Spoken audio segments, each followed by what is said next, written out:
प्यारे दोस्तों,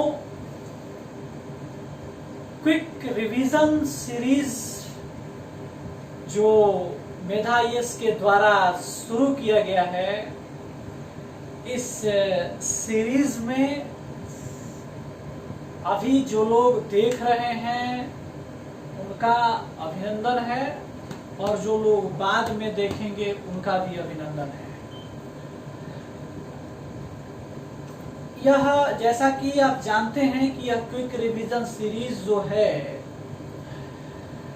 प्रीलिम्स परीक्षा को ध्यान में रखते हुए इतिहास विषय से प्रारंभ किया गया है।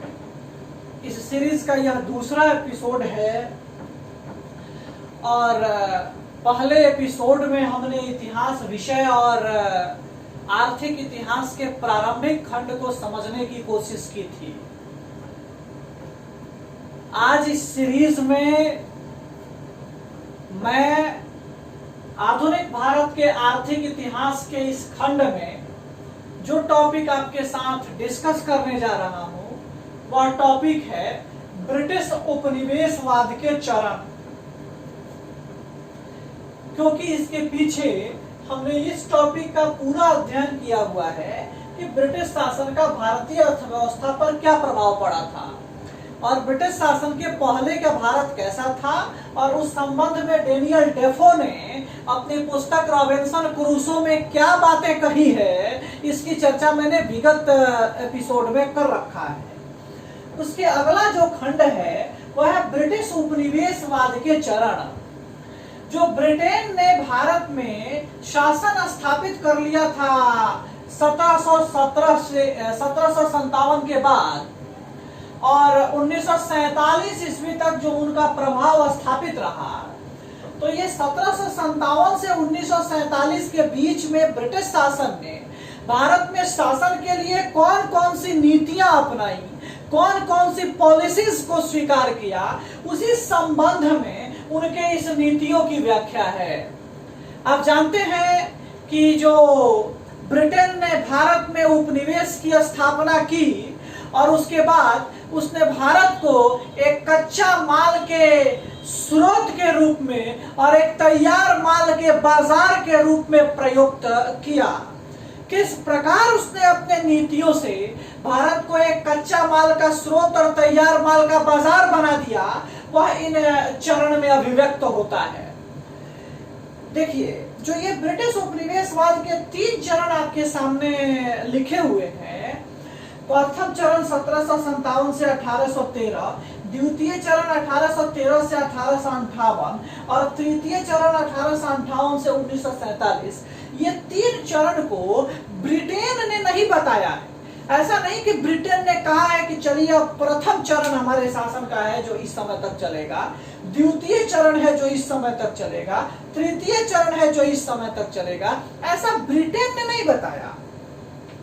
ब्रिटेन ने जो 1757 से लेकर और 1947 के बीच में जो शासन किया और उस शासन करने के दौरान उसने समय समय पर जो अपनी नीतियों में तब्दीली लाया, जो नीतियों में परिवर्तन लाया, उसी नीतियों का अध्ययन किया गया और उसके अध्ययन को ही इस चरण के रूप में विभाजित किया गया है। एक व्यक्ति हैं, उनका नाम है आरपी दत्त, जिसको कहते हैं रजनी पाम दत्त। और रजनी पाम दत्त ने एक किताब लिखी थी, उस किताब का नाम है इंडिया टुडे। उस इंडिया टुडे नामक पुस्तक में रजनी पाम दत्त ने ब्रिटिश उपनिवेशवाद के इन 3 चरणों की व्याख्या की। जो रजनी पाम दत्त ने इसकी व्याख्या की है वो कार्ल मार्क्स के सिद्धांतों के आधार पर इस चरण को व्याख्यायित किया गया है। इस चरण की वर्णन उपस्थित है।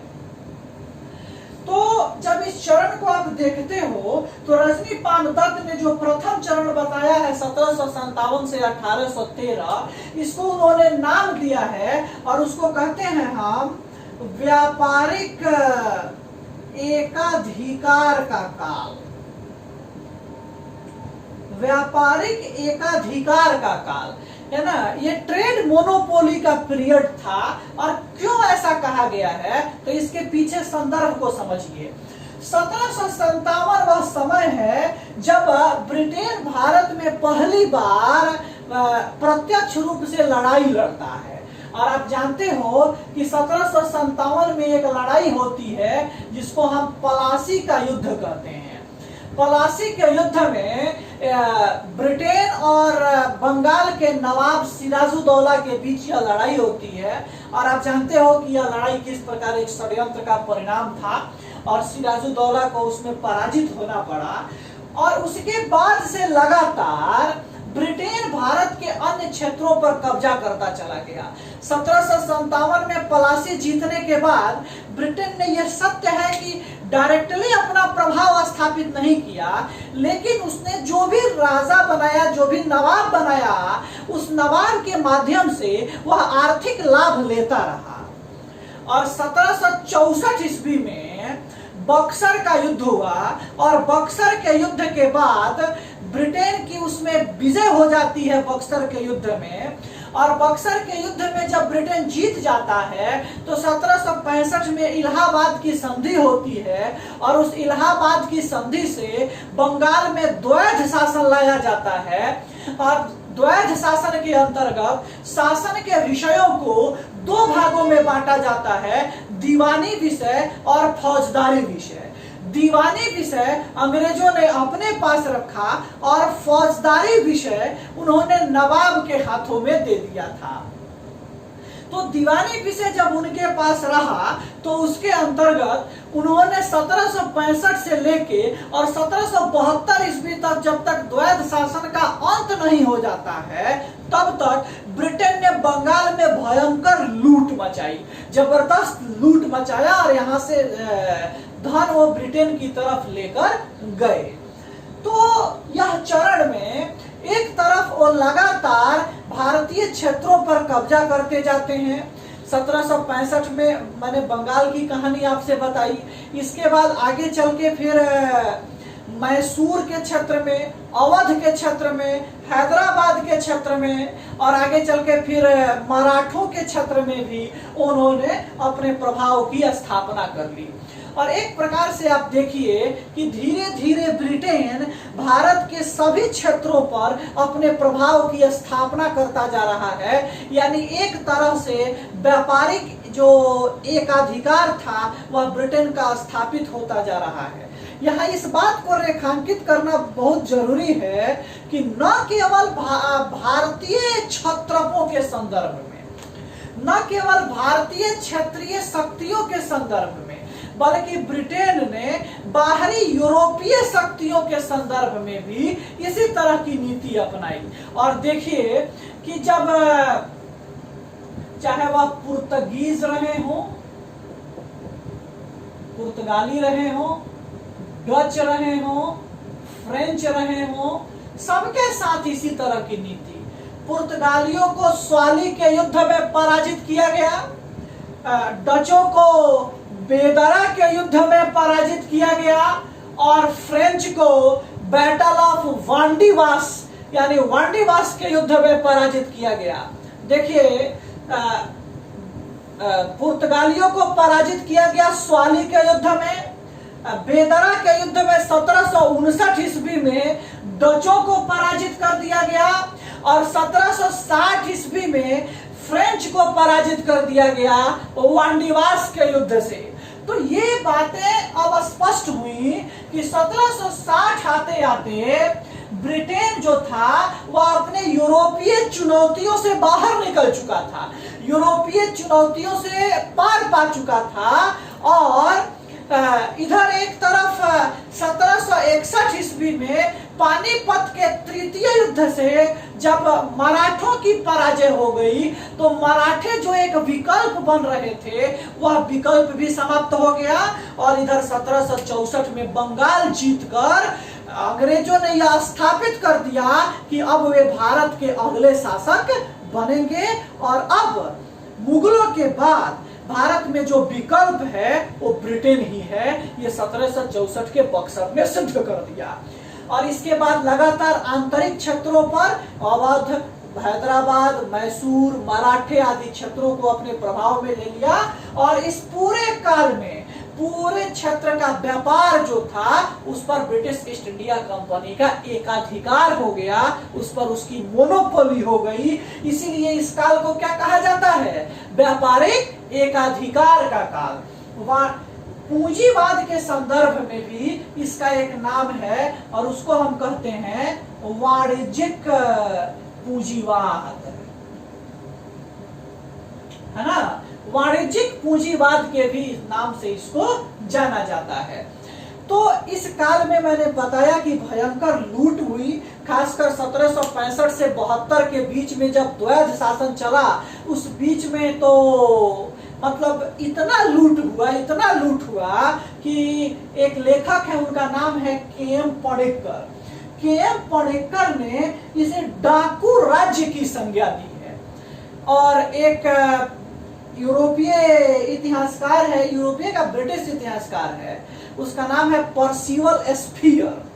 पर्सिवल स्फीयर ने इसे बेशर्म लूट का काल कहा है और बेशर्म लूट के काल से इसको रेखांकित किया है। आप अंदाजा लगा लीजिए कि इन कथनों से इस काल के संदर्भ में कितनी भारी मात्रा में धन एक जगह से दूसरे जगह जा गया, इसका पता चलता है, इसका अंदाजा लगता है। तो ये पहला चरण है 1757 से 1813 के बीच में, है ना। चलिए, द्वितीय चरण एक आता है 1813 से 1858। देखिए, 1813 में एक चार्टर एक्ट आता है और उस चार्टर एक्ट के माध्यम से ये कहा गया कि भाई भारत में जो ब्रिटिश ईस्ट इंडिया कंपनी कार्य कर रही है, यह ब्रिटिश ईस्ट इंडिया कंपनी को अब एकाधिकार नहीं रहेगा।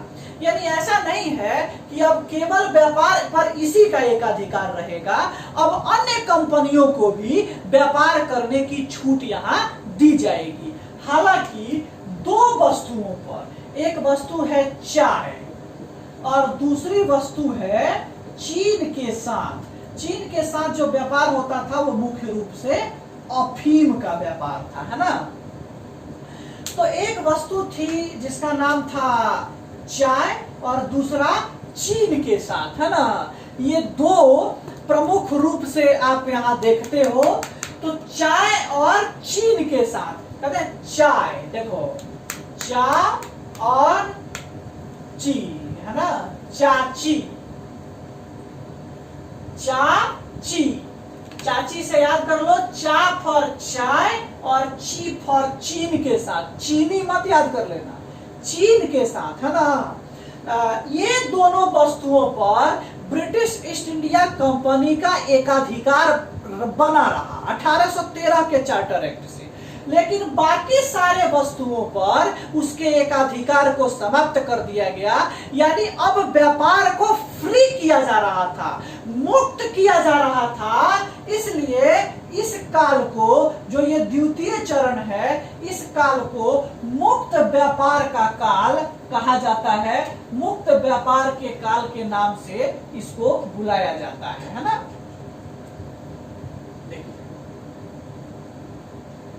मुक्त व्यापार का काल, क्यों मुक्त व्यापार का काल? तो एकाधिकार समाप्त किया गया और अन्य कंपनियों को भी व्यापार करने की स्वतंत्रता दी गई, इसीलिए इसको क्या कहा जाता है? मुक्त व्यापार का काल। इसी काल में 1813 से 58 के बीच में ही एक और एक्ट आता है, 1833 का चार्टर एक्ट। और 1833 के चार्टर एक्ट से जो 1813 के चार्टर एक्ट में ये दो वस्तुओं पर ब्रिटिश ईस्ट इंडिया कंपनी को व्यापारिक एकाधिकार दिया गया था, इस एकाधिकार को भी समाप्त कर दिया गया। यानी 1833 के चार्टर एक्ट से व्यापार को पूर्ण रूप से मुक्त कर दिया गया, यानी सबके लिए फ्री कर दिया गया। ध्यान रखिएगा, 1813 के चार्टर एक्ट से दो वस्तुओं पर ईस्ट इंडिया कंपनी का एकाधिकार बना रहा, चाय और चीन के साथ, लेकिन 1833 के चार्टर एक्ट से वह एकाधिकार भी समाप्त हो गया, उस एकाधिकार का भी अंत कर दिया गया। इस प्रकार इस जब व्यापार होगा तो व्यापार किस चीज का होगा? उद्योग लगेंगे, वस्तुओं का उत्पादन होगा, तब ना। तो इसीलिए इस काल को पूंजीवाद के संदर्भ में औद्योगिक पूंजीवाद की संज्ञा दी गई है। तो नाम याद रखिएगा, प्रथम चरण का नाम था व्यापारिक एकाधिकार का काल और पूंजीवाद के संबंध में वाणिज्यिक पूंजीवाद का काल। द्वितीय चरण 1813 से 58 मुक्त व्यापार का काल या औद्योगिक पूंजीवाद का काल, है ना। तृतीय चरण है एक जिसका नाम है 1858 से लेकर और 1947 के बीच में यह चलता है। इस समय एक बड़ा परिवर्तन होता है हमारी व्यवस्था में। आप जानते हो कि इस समय 1857 की क्रांति हो गई रहती है और 1857 की क्रांति के बाद एक महत्वपूर्ण परिवर्तन होता है। 1858 में एक्ट आता है। 1858 के एक्ट से ब्रिटिश ईस्ट इंडिया कंपनी के शासन को समाप्त कर दिया जाता है। ब्रिटिश ईस्ट इंडिया कंपनी के शासन का अंत कर दिया जाता है और शासन की व्यवस्था सीधे क्राउन के हाथों में चली जाती है ना, सीधे ब्रिटिश महारानी के हाथों में चली जाती है। और 1857 में जो क्रांति हुई उसके विश्लेषण में ब्रिटिशर्स ने ये पाया कि भाई भारतीय असंतुष्ट हैं, इसलिए कि उनको लग रहा है कि हम उनका ज्यादा शोषण कर रहे हैं। इसलिए उन्होंने उनकी नीति को बदला, अपनी पॉलिसी को चेंज किया और कहा कि ठीक है, हम आपका शोषण नहीं कर रहे बल्कि हम आपके विकास के लिए कार्य कर रहे हैं, है ना।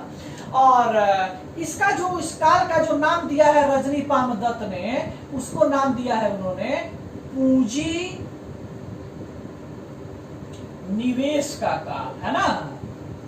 पूंजी निवेश का काल के नाम से इसको जाना जाता है। क्यों? देखिए क्या इस नीति में परिवर्तन आया। तो ब्रिटेन ने ये सोचा कि हम सीधे इनका पैसा लेकर और जब चले जा रहे हैं ब्रिटेन में, इससे भारतीयों के मन में असंतोष उत्पन्न हो रहा है।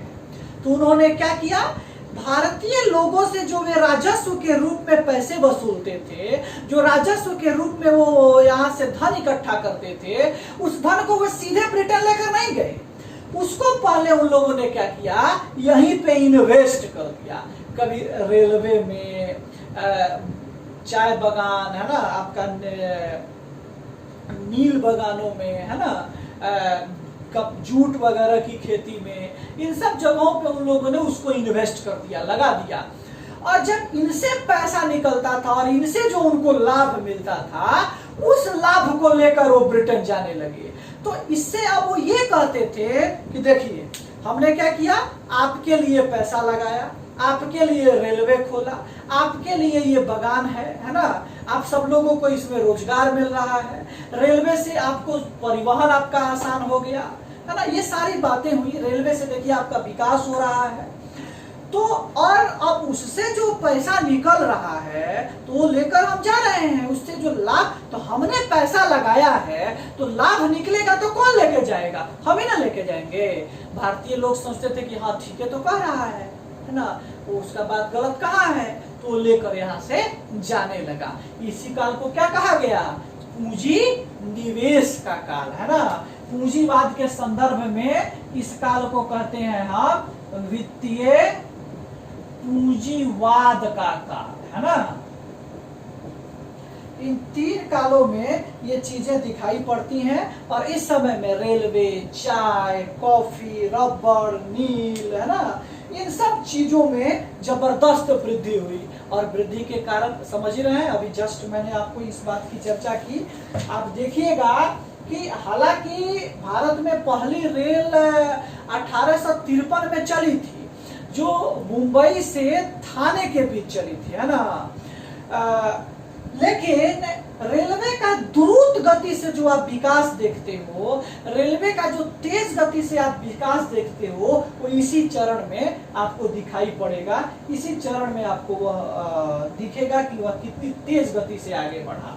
इस प्रकार आप देखिए तो ये तीन महत्वपूर्ण चरण हैं जो भारत में ब्रिटिश उपनिवेशवाद के चरणों की व्याख्या करते हैं। और इन तीनों चरणों में रजनी पामदत्त ने यह बताने की कोशिश की है कि किस प्रकार परिस्थिति के अनुरूप उन्होंने अपनी नीति को बदला। प्रारंभिक चरण में उन्होंने सारे क्षेत्रों पर पहले अपने प्रभाव की स्थापना की और इसीलिए उस काल को व्यापारिक एकाधिकार कहा गया।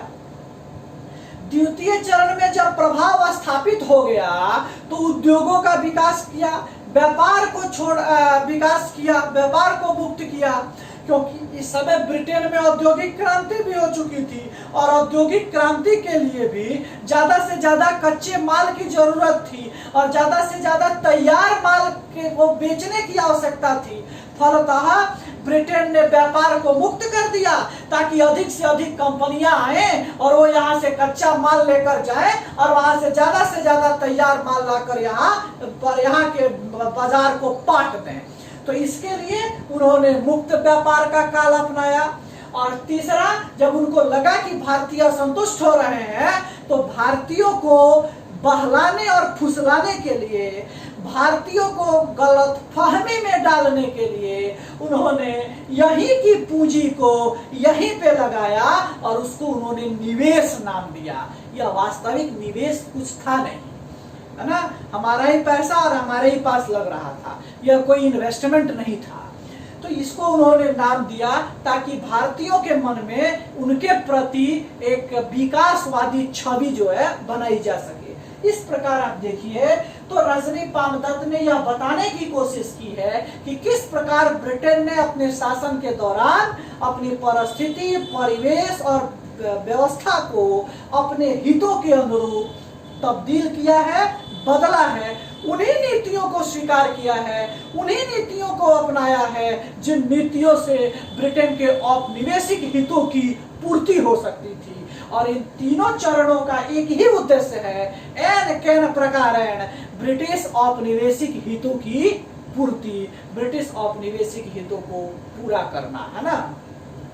चलिए, इन तीन चरणों में ब्रिटिश उपनिवेशवाद के चरण की कहानी समाप्त होती है। अब एक अगला टॉपिक है और वह है कृषि, है ना। चलिए, इसकी चर्चा अगले क्लासेस में आपको मिल जाएगी, है ना। आज के लिए इतना ही। आप सब लोग इस वीडियो को देख रहे हैं तो कमेंट बॉक्स में बताएं कि आपको यह वीडियो जो है वो कैसा लगा और साथ ही साथ इसको सब्सक्राइब, लाइक और शेयर करें, है ना। Thank you.